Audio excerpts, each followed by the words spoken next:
I'm Lukas Favale, broadcaster for this Syracuse Crunch. Back today with another edition of Reading with the Crunch. We hope you've enjoyed this series so far, and today we're continuing our series with Brady Brady. It's our third edition of the Brady Brady books, and today we are going to Brady Brady and the Big Mistake by Mary Shaw and Chuck Temple. Let's begin. Brady Brady and the Big Mistake.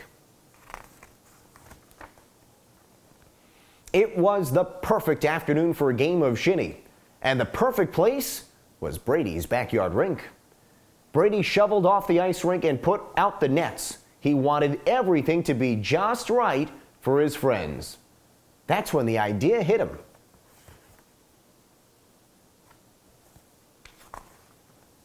Brady flung his boots and mitts off of the back door, raced into the house and down the hall, straight to the room with a closed door.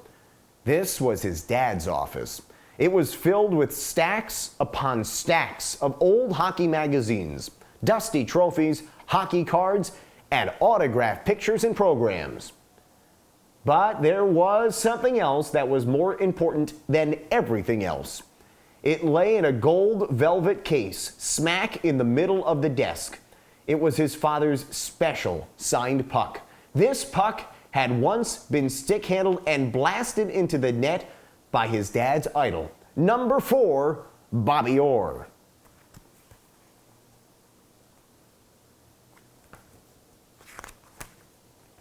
Brady had been allowed to hold it lots of times, but only when his dad was there. This was different, but Brady told himself that his dad wouldn't mind. After all, pucks were meant to be played with. Still, his hands trembled a little as he carefully lifted the puck out of its case. It felt warm with his cool fingers. He had to show it off to his friends. Through the window, Brady could see them arriving. Quickly, he stuffed the special puck into his pocket and rushed to put on his skates.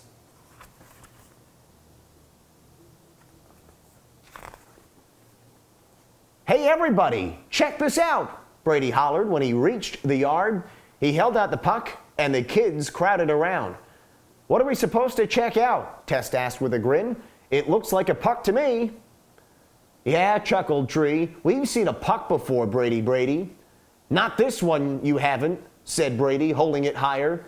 "This puck was used by Bobby Orr, one of the greatest hockey players ever. It's even signed by him," Brady boasted. "It's my dad's, and he won't mind if we even try it out."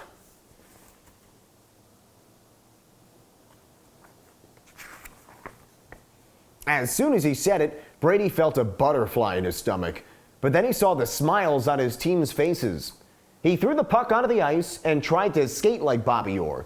As fast as he could, he circled the rink, shifting the puck from side to side on the end of his stick. Stopping in a spray of snow, he was thrilled to see how impressed his friends were.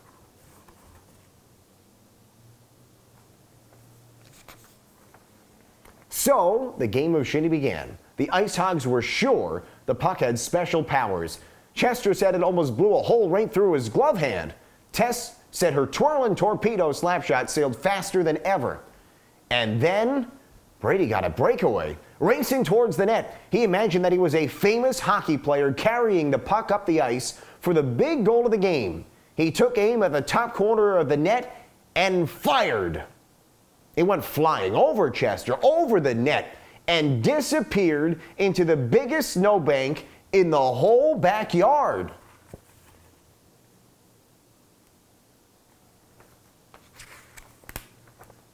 Everything stopped. Everyone fell silent. Beads of sweat trickled down Brady's face. But they weren't from his breakaway. They were from the thought of his dad's special Bobby Orr puck lost in all that snow. Brady and his teammates scrambled over the smaller snowbanks and into the huge pile of snow that had swallowed the puck. "We'd better hurry up and find it," Brady said. "The streetlights are coming on. That means my dad will be home soon."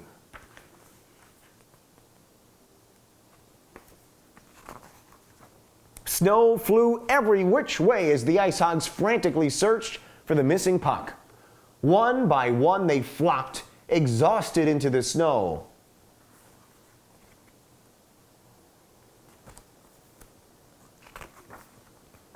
"What am I going to tell my dad?" Brady cried, burying his face in his hands. "Maybe you could tell him Bobby Orr called and asked for his puck back," Tree suggested, trying to be helpful. "You could tell him that you took it to a sports store to get the nicks and scrapes repaired," offered Chester.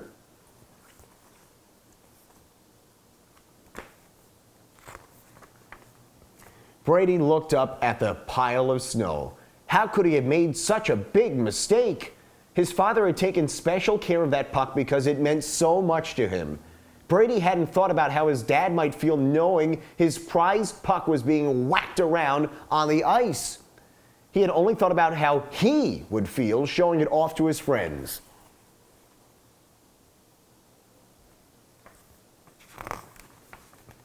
Brady heard the car pull into the driveway. He couldn't move. His friends felt badly for him, wondering what he was going to tell his dad. Brady's dad walked into the backyard. "Hi, kids, having fun?" he asked, but nobody answered. They couldn't even look at him. Then, in silence, a small voice spoke up.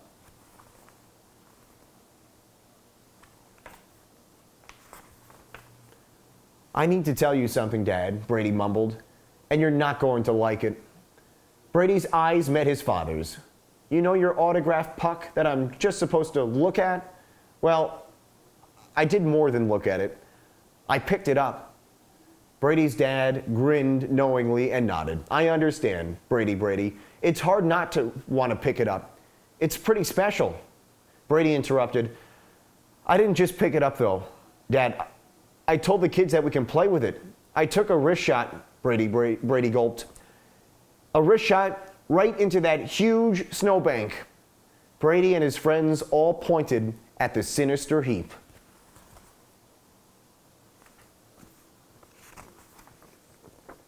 His dad's smile disappeared, and his eyes blinked in disbelief. At that moment, Brady was afraid he had broken his father's trust and his heart. "I'm really sorry. Even if it takes me until spring, I won't stop looking for that puck," Brady said.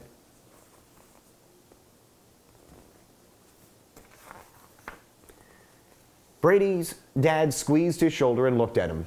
"To be honest, I am disappointed that you took the puck without my permission. But believe it or not, Brady, your telling me the truth about what happened means more to me than any puck, even that one. And you know what else?" he added. "You won't have to look for it until spring. I'll help you now." Brady's dad gave him a wink. "Why don't we start by looking in Hat-Trick's doghouse?"